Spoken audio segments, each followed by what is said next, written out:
राम राम राम हरे हरे, हरे कृष्ण कृष्ण कृष्ण हरे हरे, हरे राम राम राम हरे हरे, हरे कृष्ण कृष्ण कृष्ण हरे हरे। बोलिए श्री सद्गुरुदेव भगवान की जय।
ध्यानावस्थितगतेन मनसा पश्यन्ति यं योगिनो यस्यान्तं न विदुसुरासुरगणा देवाय तस्मै नमः। पुराणपुरुषोत्तमाय नमः। श्रीकृष्णविग्रहाय नमः। सकलोपचारार्थे मानिगन्धाक्षतपुष्पाणि समर्पयामि। पुष्पमालिकां समर्पयामि। औषधेः प्रतिमोदध्वं पुष्पवती पुरुषोवरी अश्वायुसरिवरी वीरुधपारश्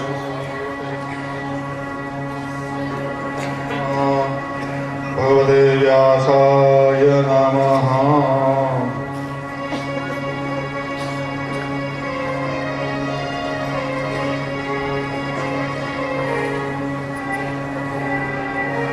नमोस्तु देव्यास विशालबुद्धे फुल्लारविन्दायतपत्रनेत्र येन त्वया भारततैलपूर्णा विज्वालितो ज्ञानमयप्रदीप।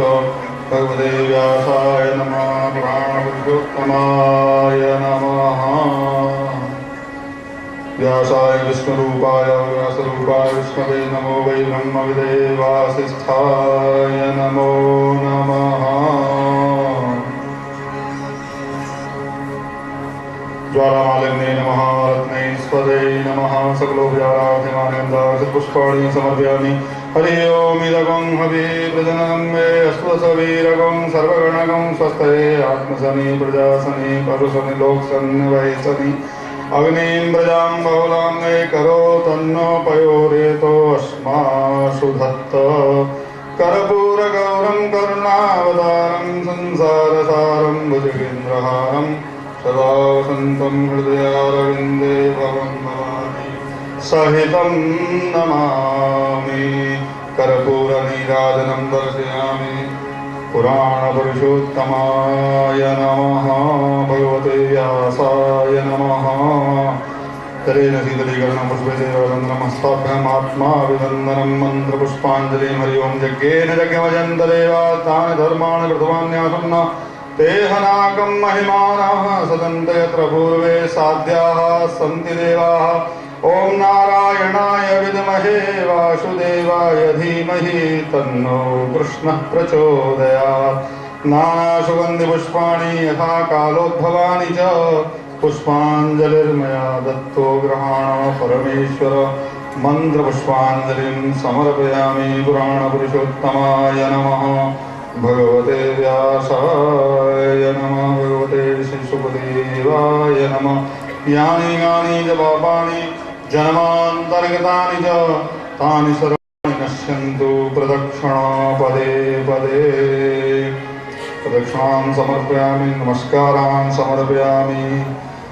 जन्माद्यशतोऽन्वयादितरतश्चार्थेषु विज्ञस्वरात् तेने ब्रह्महृदयादिकले मुह्यन्ति यत्सूरय तेजो वारिमृदा यदा विद्महे यत्र त्रिसर्गो मृषाधाम्ना स्वेन सदा निरस्तकुहकं सत्यं परं धीमहि भगवते पुराणपुरुषोत्तमाय नमः नमस्कारान् समर्पयामि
स्वस्ति श्री गणेशाय नमः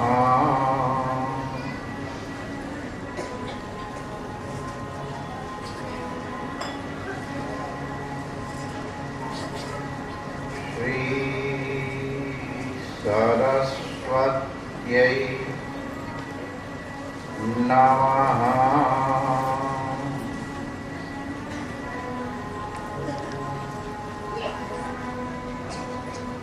श्री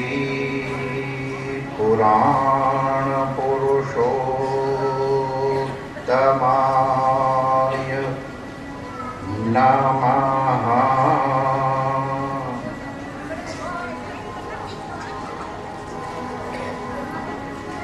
श्री व्यासाय नमः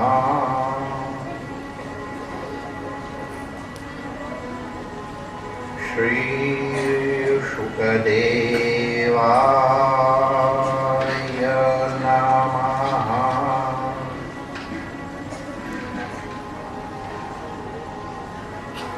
श्री गुरु कार्ष्णी भगवते नमः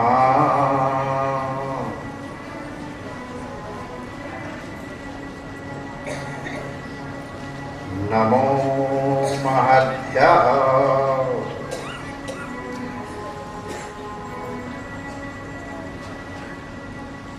श्री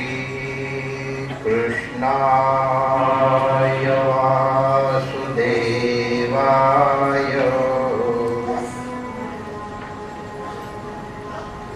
हरये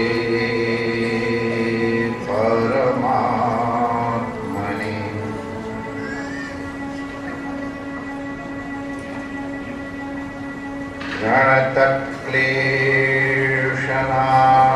गणतक्लेशनाशाय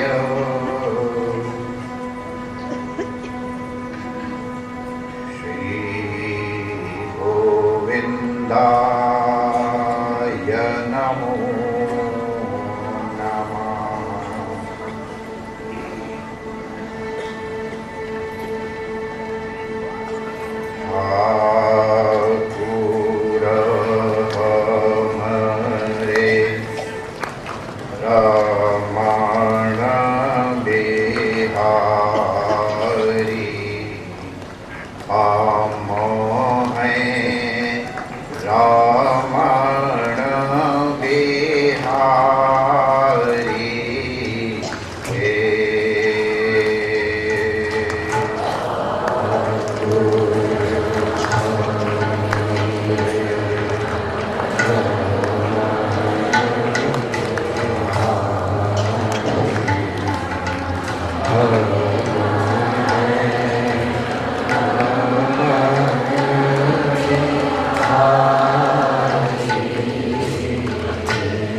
नारायण नारायण नारायण नारायण।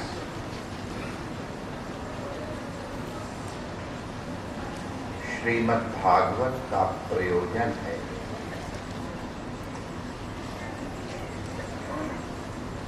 जीव को अपने स्वरूप की प्राप्ति हो जाए।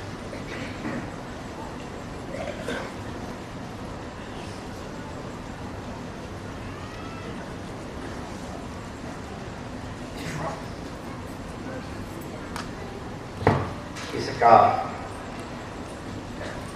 ईश्वरंशत्व या ब्रह्म एकत्व,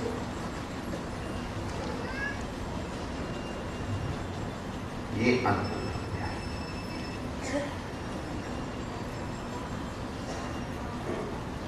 उस अनुभूति के मार्ग में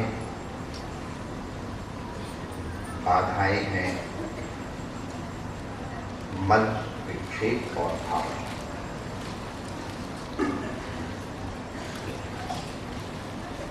निष्काम कर्म के द्वारा मल की निवृत्ति, उपासना के द्वारा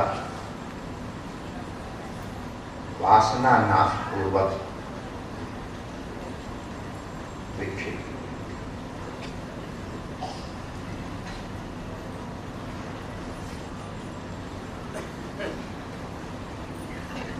साधन चतुष्टय संपन्नता के अनंतर मुमुक्षुत्व जागृत होता है।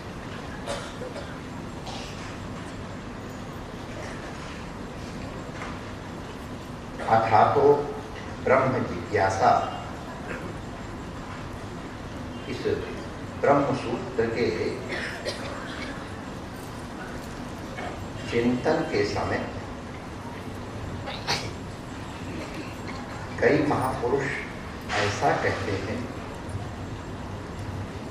कि साधन चतुष्टय संपन्नत्व और मन विक्षेप की निवृत्ति के अनंतर ब्रह्म जिज्ञासा कर्तव्य, ऐसा अर्थ नहीं।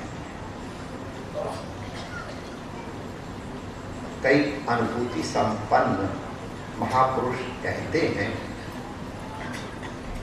एतदनंतरम ब्रह्म जिज्ञासा भवति।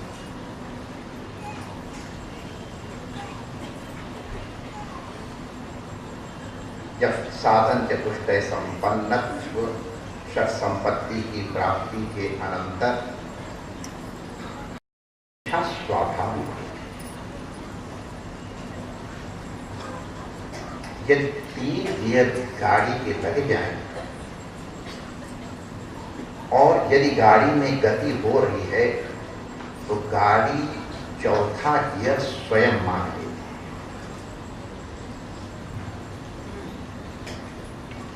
उसी तरह से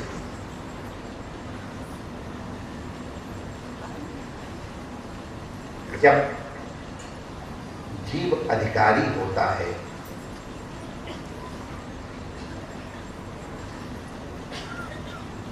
तो ब्रह्म की जिज्ञासा स्वाभाविक, और तब सद्गुरु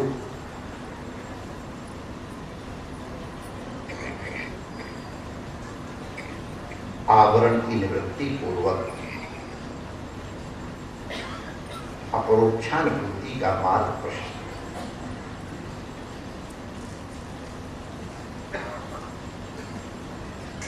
गुरु या सतगुरु अपरोक्षानुभूति कराता नहीं है,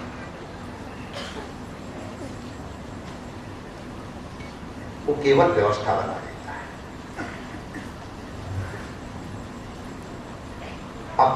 अपरोक्षानुभूति स्वयं होती है।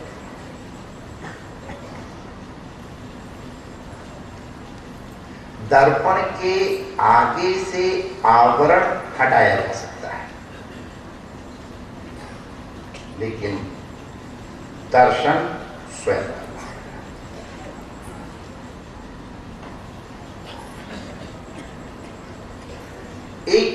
स्थिति तक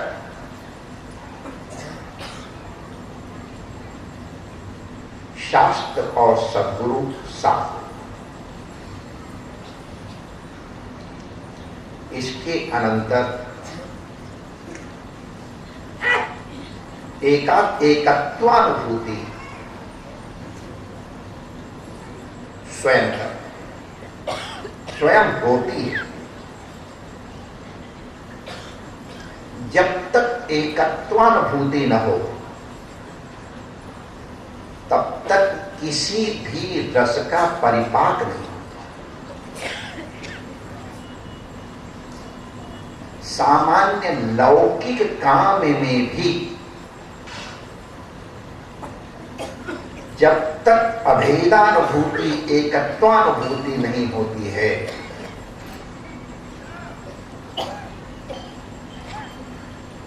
तब तक आनंदानुभूति नहीं। ऐसा काम शास्त्र के प्रणेता ऋषिगण कहते हैं। साहित्य का भी आनंद सहृदय व्यक्ति ही ले सकता है। हितेन सहिता, हित तात्पर्य सहृदयत्व, सहृदयत्व ग्रहण करने की सामर्थ्य, पात्रता के अनंतर आधान स्वयं।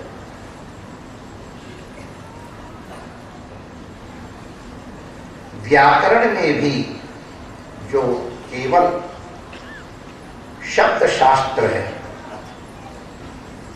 वहां पर भी अभेदानुभूति है। वैदिक शास्त्र भी एक स्थिति के अनंतर अभेदानुभूति कराता है।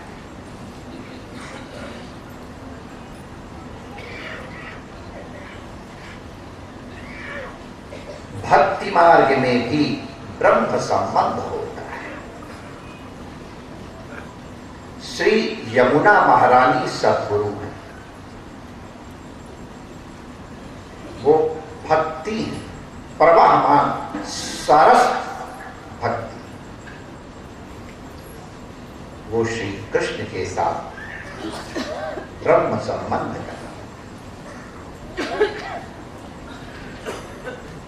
सद्गुरु परमात्मा के साथ अभेदानुभूति कराने में माध्यम होता है।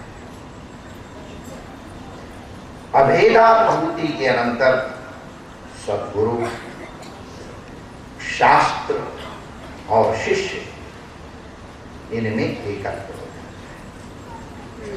है, अभेद हो जाता है। तत्र वेदा अवेदा भवन्ति, जिससे जाना जाए, जिसको जाना जाए, यदि वो अलग अलग है तो अभेदत्व की अनुभूति नहीं हो।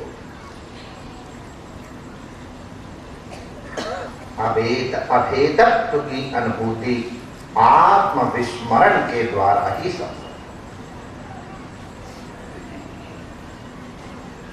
गोपी जनों ने रास लीला के समय अभेदानुभूति, श्री कृष्ण के तीव्र विरह में अभेदानुभूति, कृष्णो हम, मैं कृष्ण हूं, मेरी ललित गति का दर्शन।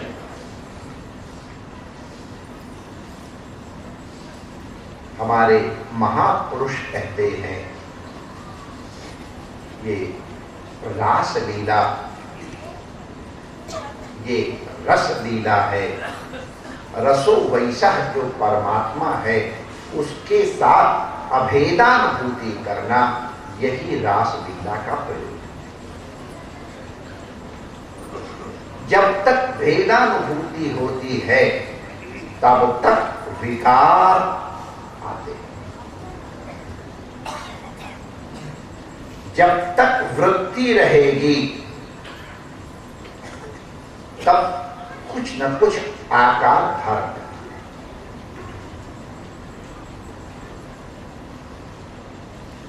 वृत्ति का भी लोप हो जाता है अभेदानुभूति, और वृत्ति में ही काम क्रोध आदि हृदय के रोग आके विकास, वृत्ति रूप ही काम क्रोध आदि विकार।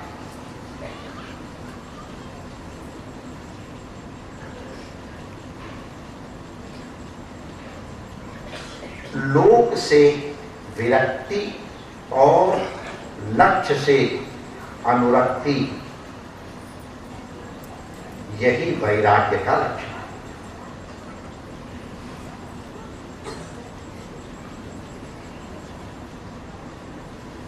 जो प्राप्तव्य है उसकी ओर गति, प्राप्तव्य के मार्ग में जो बाधक हैं उनसे निवृत्ति, वैराग्य का लक्ष्य। वैराग्य ऊपर से लादा नहीं जाता है, ऊपर से लादा हुआ वैराग्य ऊपर से चढ़ी हुई कलई कभी कभी छूट सकती है।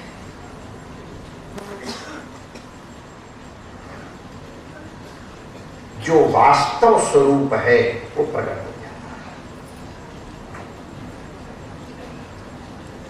पूतना आदि का वास्तविक स्वरूप प्रकट। इसलिए संत कहते हैं किसी चीज को छोड़ो मत। छोड़ना भी एक क्रिया हो जाएगी, छोड़ने के आप कर्ता हो जाएंगे। वस्तु छूटनी चाहिए।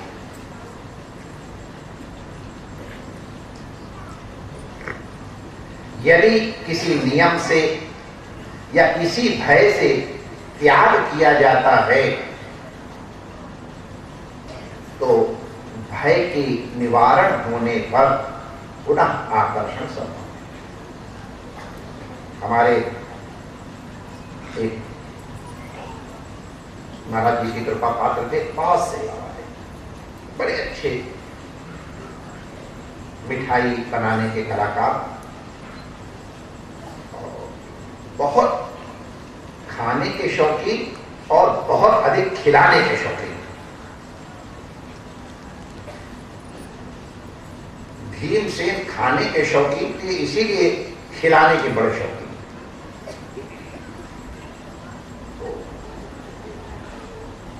तो उनको डायबिटीज हो गई, तो लोग मना करें मिठाई मत खाओ। तो भय के कारण सबके सामने तो मिठाई न खाए।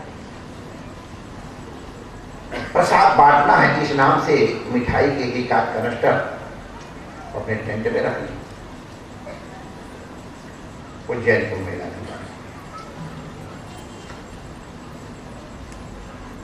रात को फिर जब सब सो जाए तब डिब्बे से थोड़ी सी 5-6 टुकड़े मिठाई के लेके, और अब कोई भय नहीं ना, कोई रोकने वाला नहीं है ना।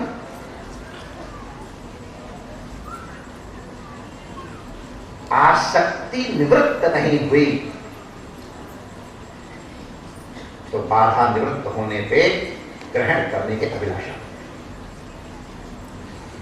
इसका नाम वैराग्य नहीं। तो रात को डिब्बा में आवाज आई तो एक वृद्ध थे, उन्होंने बोला ये क्या हो रहा है? एक चूहा आया था, उसको हटा रहा हूं, और कोई बात नहीं है। अब वो कौन सा चूहा था? ये मन ही चूहा है, कभी थिर नहीं बैठता है। बालूशाही का छोले भटूरे बहुत अच्छे बने हैं, थोड़ा कोलेस्ट्रॉल हाई है तो क्या हुआ?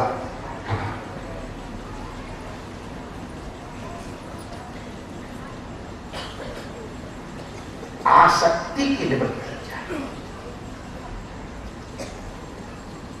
आसक्ति की निवृत्ति दोष दृष्टि होने पर ही होती है।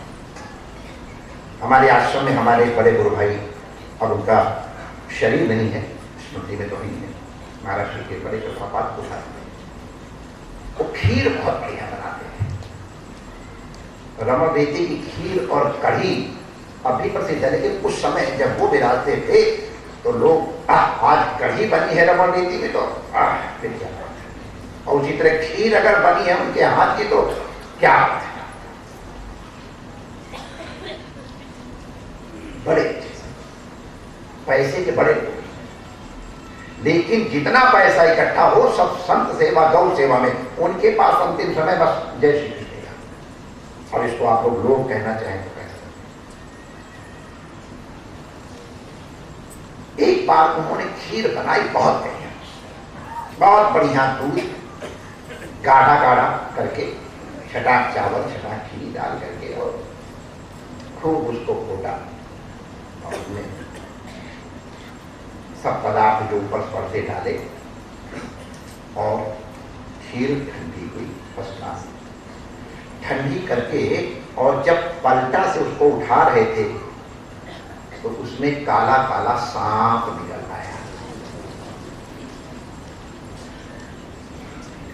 अब उनके हाथ की बनी हुई खीर सबको भूख लगी है, सबको खीर की आकृति दिख रही है, सबको उसकी खुशबू भी आ रही है और कोई डायबिटीज नहीं। और उस समय हम लोग कटोरियों में या कटोरे में खीर नहीं लेते थे, सीधे थाली ले लेते थे और इतना बड़ा डब्बू से 1 2 3 जब तक थाली के ऊपर तक न भर जाए तब तक। परोसने वाले उसी तरह तगड़े और खाने वाले उस समय उसी तरह के तगड़े हुआ करते थे। अब तो खीर इसको देखो ही डरता, हरे राम राम राम। सूखी रोटी और सब्जी, हम लोग तो थाली में डाल करके खीर और चम्मच और हाथ से तो बहुत देर लगती है, यही ध्वनि निकलती थी और फिर हाथ से चाट लिया कि दोबारा खीर राम खीर राम खीर राम। तो थाली सरकार दी कि कहीं हमारे पर छीटा न, फिर पीछे कहीं थोड़ी बहुत सब्जी पूरी रोटी ले ले खीर राम। सबके सबको भूख लगी है, सबके सब खाने वाले, और कोई पूछता है उनके हाथ खीर राम खीर थोड़ी तो ले लो ना, ना, ना। अंदर से सबको वैराग्य आ गया उस दिन खीर की। बड़ी बढ़िया खीर थी, ऊपर मलाई दिख रही थी, खीर राम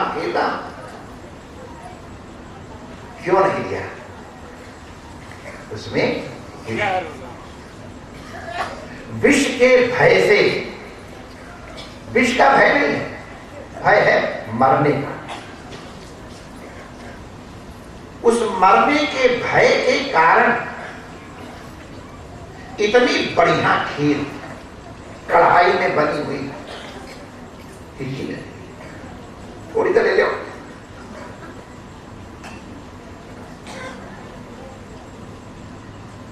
उस विष के भय से, मरने के भय से खीर राम किसी ने नहीं।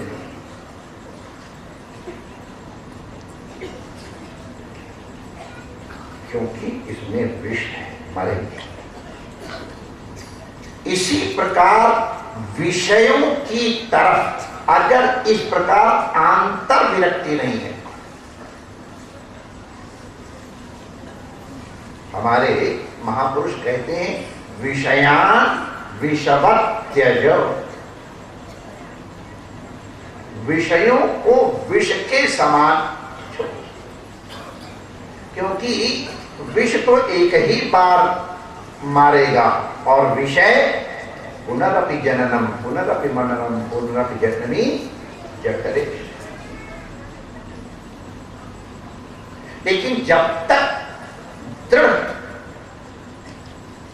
बुद्धि नहीं होती है कि ये विष है, तब तक छूटता नहीं।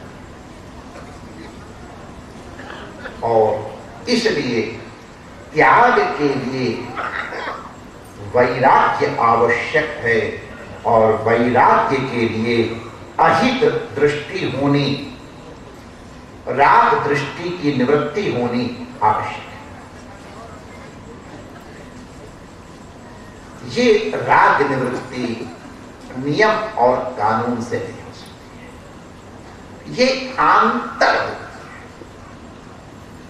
कोई कितना नियम कानून कर ले कि इनसे प्यार करो, तो किसी नियम कानून के अनुसार बंध करके प्यार नहीं किया जा सकता है। और सब कुछ हो सकता है, सब कुछ, लेकिन प्यार जब भी होगा हृदय से।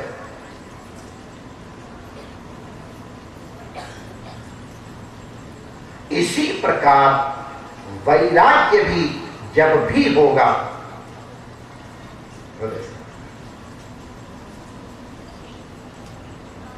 अभी हम लोग रुक्मिणी जी का विवाह श्रवण करेंगे। वैसे तो सामान्यतः कई संत बस रासलीला तक ही भागवत करते हो, लेकिन चलो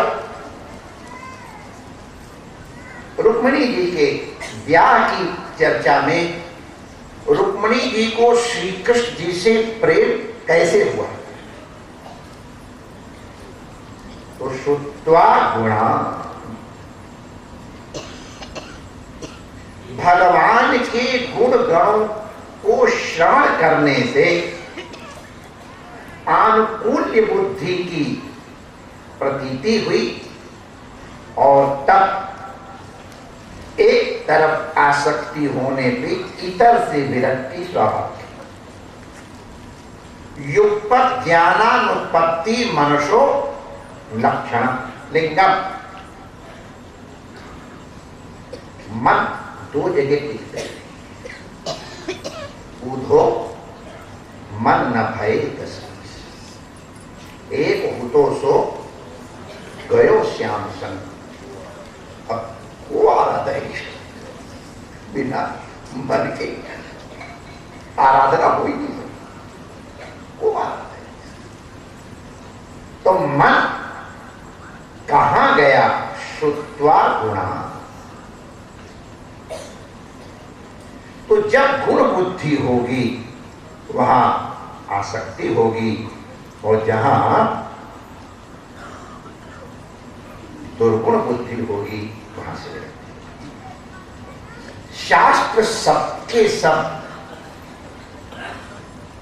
यही अनुभूति कराने के लिए चेष्टा है।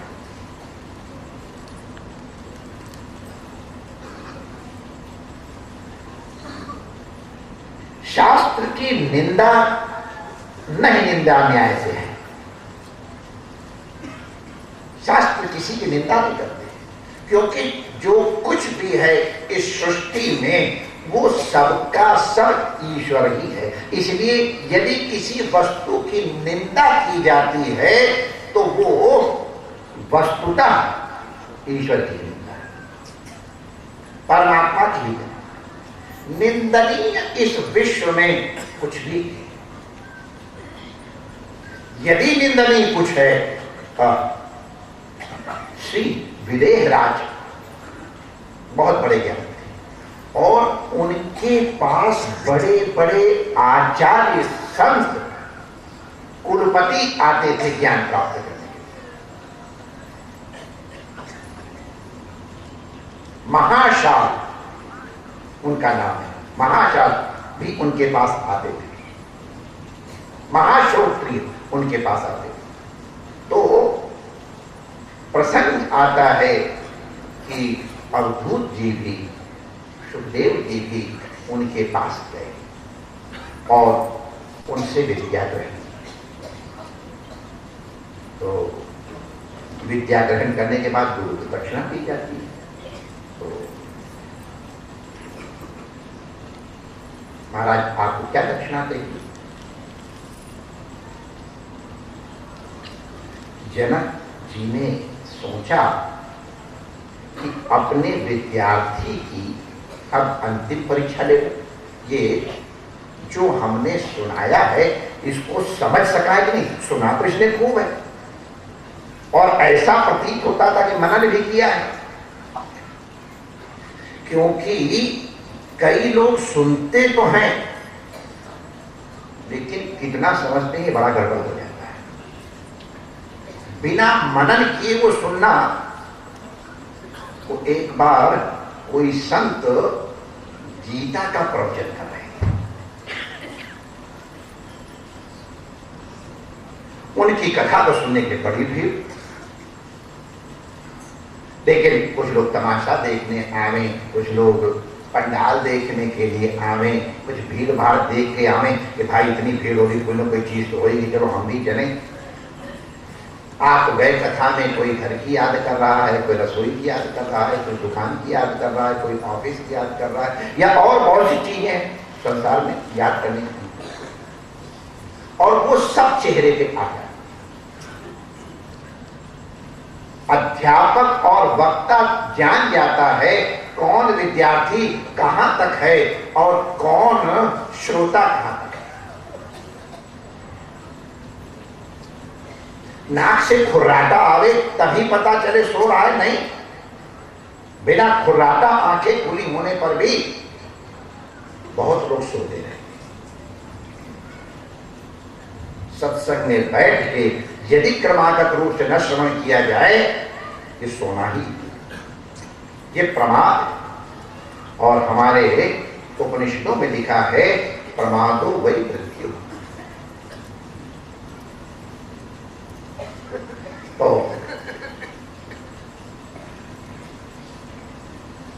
आप लोग तो खैर मैं देख रहा हूं कितने प्रेम से श्रवण करते हैं, ये मैं वहां की बात कर रहा हूं। आपको तो सबके सब क्या, तो गीता का प्रवचन हुआ।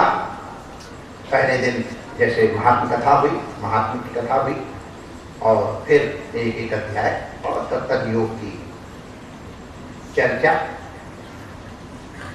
पूर्व पक्ष स्थापना पूर्वक उसकी निवृत्ति और स्वपक्ष स्थापन पूर्वक अंत में सर्वधर्मान परित्यज्य मामेकं शरणं व्रज की बात हो गई। और फिर भगवान ने पूछा, भाई तुमको समझ में आया? अब वक्ता भी आखिर में पूछते कई को, भाई सबको समझ में आया? अच्छा, उसमें एक वक्ता था जो रोज समय के पहले आ जाए और समय के बाद तक बैठा रहे और इतने गौर से सुने कि वक्ता को भी आनंद आ जाए। चलो एक ही सही, लेकिन पूरे गौर से, तो पूरे गौर से आंखें लगा के, टकटकी लगा के वक्ता बड़े वाह, ये है। आखिरी दिन प्रश्न पूछा, भाई को अगर किसी की कोई शंका हो तो पूछ लो। तो अब जिसने सुना होगा, मनन किया होगा, वही तो जिज्ञासा करेगा। तो सर, अरे महाराज आपकी अमृत वर्षा, ओ आपने अमृत बरसा दिया यार, क्या है? सबके सब धन्य है प्रताप। अब एक वही जो सबसे आगे बैठने वाला और ऐसे गिराने वाला, उन्होंने पूछा, हाँ हमको प्रश्न करना है। तो वक्ता बड़े प्रसंग में, चलो वाह, कोई जिज्ञासु तो मिला। कहो भैया क्या प्रश्न वाला? तो बहुत अच्छे श्रोता, बोलो क्या तुम्हारा प्रश्न है? कोई और खास बात नहीं है, आपके मुंह से अमृत बहा है, पी पी के हम लोग तृप्त हो गए, थोड़ा इंडाइजेशन भी शायद हो गया हो, इतना आपने पिलाया है। लेकिन एक चीज आपने अभी स्पष्ट नहीं की, उसको स्पष्ट कर दें। मुझे बड़ा ध्यान है इस बात का। हाँ, कौन सी बात है? बताओ, मैं कोशिश करता हूं। कोई विद्यार्थी पूछे तो आचार्य बड़े बात, क्या बात है? महाराज आपने दो गधाओं की बात करी थी और दो गधाओं का फिर आपने वर्णन नहीं किया। अब इतना श्रद्धालु श्रोता पूछ रहा है तो वक्ता सोचने लगे, गधा की चर्चा तो टल गई है। ज्यादा से ज्यादा अर्जुन के 4 घोड़े हैं, रथ के इसका वर्णन है, या बीच में इंद्रियाणी हयान्याहु और इंद्रियों को है बताया गया, गधा वहां भी नहीं बताया गया। बहुत सोच करके पूछते हैं, सोचा कोई दृष्टांत में गधा कहा हो, बनारस वाली घटना। वो भी कोई दो नहीं, अकेले ही गधा था वहां, तो दो गधे तो नहीं थे, और कौन सी गधे की बात है।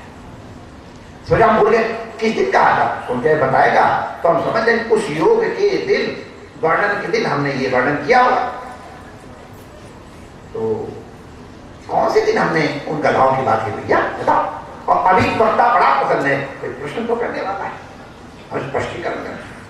आपने पहले दिन ही कहा था दो गधा। जब दो गधा कहा तब वक्ता एकदम सन्नाटा आ गया। दो धा को और उन सर्वोत्तम श्रोता ने दो गधा समझ लिया। ऐसा महात्मा गीता के आता है कि ये बताने के लिए कि गीता सब उपनिषदों का सार है। तो सब उपनिषदों का सार है, ये बताने के लिए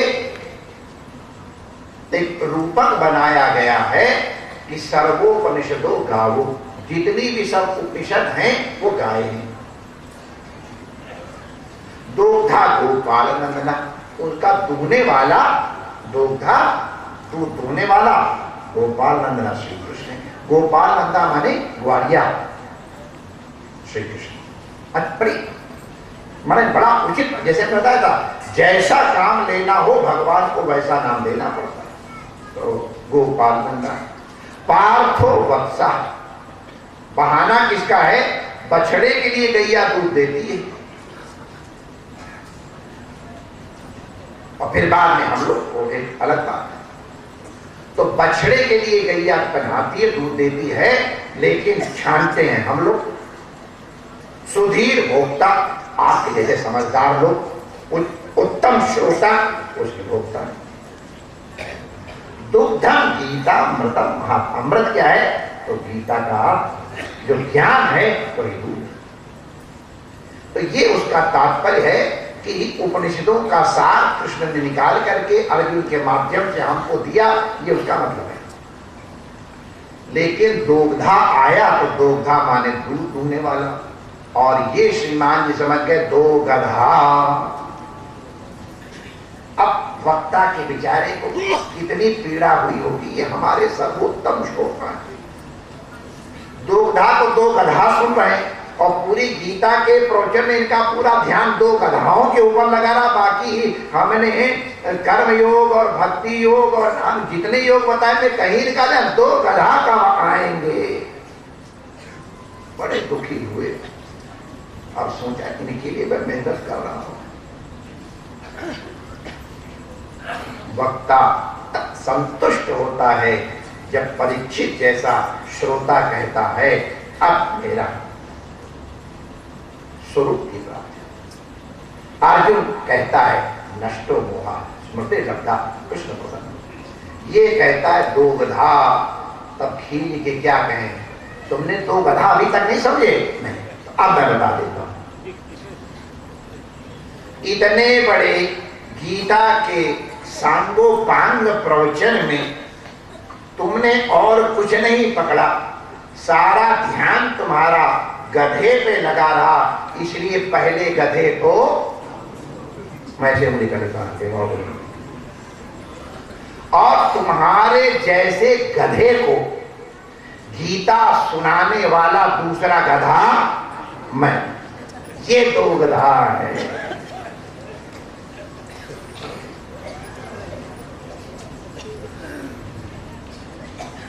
शास्त्र को जो सुना है उसका तात्पर्य क्या है, ये पकड़ो। शास्त्र तुमको संसार की निवृत्ति हो, संसार छोड़ने की बात नहीं कही गई है, ध्यान रखना। संसार छूटते ही, संसार से विरक्ति। विरक्ति माने आसक्ति का नाश। संसार और क्या, आसक्ति तो है। वो घर जो जला था आपको याद होगा, जब तक घर अपना था, घर जल रहा था तो वो भी जलने जा रहे थे, और जैसे ही पता चला कि तो घर भी गया, ओम शांति शांति शांति। क्या नष्ट हुआ? आसक्ति। तो आसक्ति की निवृत्ति से ही विरक्ति आती। तो शास्त्र आसक्ति की निवृत्ति के लिए जब कोई चर्चा करते हैं तो नहीं निंदा न्याय से होती है, तो उनका तात्पर्य वस्तु की निंदा में नहीं है, न स्त्री की निंदा में तात्पर्य है, न पुरुष की निंदा में तात्पर्य है, न वस्तुओं की निंदा, क्योंकि ये तो सबके सब भगवान ही भगवान के द्वारा प्राप्त है। किंतु जैसे दूध अमृत है, घी अमृत है, मधु अमृत है, किंतु किसी किसी के लिए ये विष, तो उसको कहा जाता है ये तुम्हारे लिए जहर है, खाना मत। हमारे हंसने की एक घटना एकदम ठीक है। पंडित रामोतार शर्मा काशी में बहुत बड़े पंडित थे मालवीय जी के समय। इतने बड़े विद्वान थे कि मालवीय जी को भी कह देते थे, ना आपको इंग्लिश आती है ना आपको हिंदी आती है, आप हमको रिटन नोट पर भेजा कीजिए, आप लिखना नहीं आता है, आप किसी के साथ संदेश भेज दिया कीजिए। केवल गोविंद मालवीय को आता है, उनको नहीं आता, उनके बड़े विद्वान हैं, बाप उनका फोटो लगा हुआ, बड़े विलक्षण पंडित, बाप ऑक्सफोर्ड डिक्शनरी पूरी पूरी जान लेते रख लेते। नीचे पहनते थे पतलून और ऊपर पहन लेते थे कुर्ता और सिर पे हैट, और मिठाई के काशी के और मथुरा के लोग मीठा ना खाए तो डायबिटीज हो गई, तो डॉक्टर ने मना किया, साहब आप मिठाई छोड़ दी, छोड़ दी, ये तो हमारे बात है। फिर डॉक्टर ने देखा तो शुगर की मात्रा कम बढ़ गई, का मिठाई आपने छोड़ी, सब छोड़ दी मिठाई, खाते ही नहीं। तो उनकी पत्नी सारे दिन एक हड़िया रसगुल्ला खाते, बस एक ही हड़िया तो खाता हूं। काशी में और जगह मुझे कहीं देखा नहीं, काशी में अभी भी रसगुल्ला हड़िया में देते हैं, जिससे कि वो सिकुड़े सिकुड़ाए रस उसमें डाला रहे हड़िया। तो वो खादन में अच्छा भी जानते थे, लेकिन तो भी बस यूं उठाया फट मुंह में।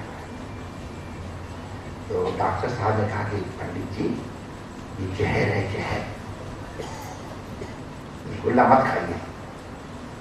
देखा हो डॉक्टर साहब इतना बड़े पंडित और ठीक भोजपुरी बोलने लगे, देखा है डॉक्टर साहब तो के दवाई देख रखता और ना देखो ना देखो, बुझला गटैया तक तो अमृत लागा ला, गटैया तक कौन है, गटैया तक तो अमृत लागा ला। वो करे बाहर सरवा जाए कि जहर होता कि अमृत ला के देखा था, कुल मिठाई तो छोड़ देगी, अब एक का हड़िया तो खाई, अब खाई ना पी ना तो जी के क्या हुई। तो डॉक्टर ने कहा ठीक है भाई, तो हमारा निर्देश तुम्हारे लिए नहीं है, अरे जब तक जिए तब तक खाए, का डायबिटीज जो मिठाई छोड़ देना उसका अमर हो जाने का नहीं, वो तो भी आखिर डाइट तो आते, तब ठीक है जब तक जिए तब तक खाए। जब डॉक्टर ठीक है तुम्हारे हमारा शास्त्र। बच्चों को हम चॉकलेट खाने से मना करते हैं, चॉकलेट बुरी चीज नहीं है, बड़ी बढ़िया चीज है, बड़ी एनर्जी देती है, मना करते हैं। घी मत खाओ कहते हैं, घी अमृत वस्तु है, तो घी की निंदा में तात्पर्य नहीं, स्त्री या पुरुष के शरीर की निंदा में तात्पर्य नहीं है, इसको नहीं निंदा कहते हैं।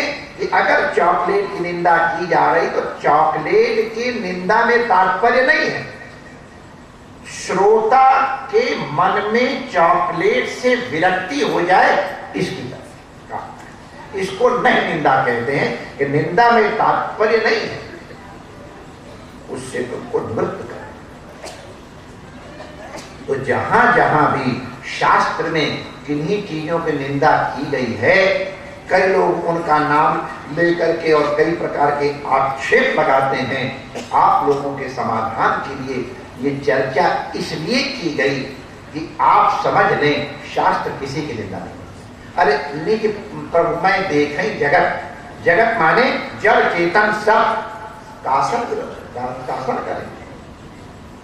जड़ चेतन गुण दोष में विश्व की न करता। किसी के लिए कोई वस्तु अमृत है और किसी के लिए विश्व। हमारे संत रहते थे गुजरात में, श्याम श्याम श्याम, वो गांजा पीते थे बहुत। मैंने कितना गांजा पीते हैं आपको क्या पता, कई संत उनको देखे तो उनको एक महापुरुष ने कहा तुम गांजा मत देना, छोड़ दिया। गांजा छोड़ दिया तो वो अस्वस्थ हो गए। लेकिन अब ऐसा लगा कि गांजा के, अब उनका शरीर गांजा का इतना अधिक आदी हो गया कि अब गांजा न करो। तो वो महापुरुष स्वयं बोरी में गांजा भर के लेके गए और उनसे कहा ये हमारा शायद तुम्हारे लिए नहीं है और तुम हो तो पियो गांजा। तो उनको वो महापुरुष स्वयं गांजा दे करके आए। भैया तो ये सच्ची घटना है। हमारे कई लोग उन दोनों संतों को जानते हैं, गांजा पीने वाले। मैं जगह का नाम बताते थोड़ा कह के मैंने रोक दिया, तात्पर्य आप पकड़ लें। तो ये जो रास लीला है ये प्रपंच विस्मृति पूर्वक जो एकदम बहिर्मुख लोग हैं उनको अंतर्मुख कर दिए। जो समझदार हैं उनको इशारा कर दो काम हो जाता है।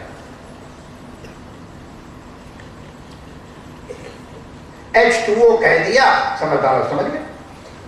जो थोड़े उतने समझदार नहीं उनको H और 2 और O का मतलब समझाया वो समझ गए। और कई ऐसे होंगे उनको H का मतलब भी बनाना पड़ेगा और 2 क्यों लगाया जाता है भी बताना पड़ेगा और O क्या होता है इसको बताना पड़ेगा और उसका तात्पर्य क्या है बताना पड़ेगा। और कई ऐसे भी होंगे कि उनको H2O की चर्चा करना भी बेकार नहीं, क्योंकि उनको सीधे सीधे कहते भैया पानी की चर्चा करो। तो जो जितना बहिर्मुख है भगवान को उसको अपनी ओर लाने के लिए उतना ही प्रयास करना। हमारे अध्यापक इंटेलिजेंट बच्चों को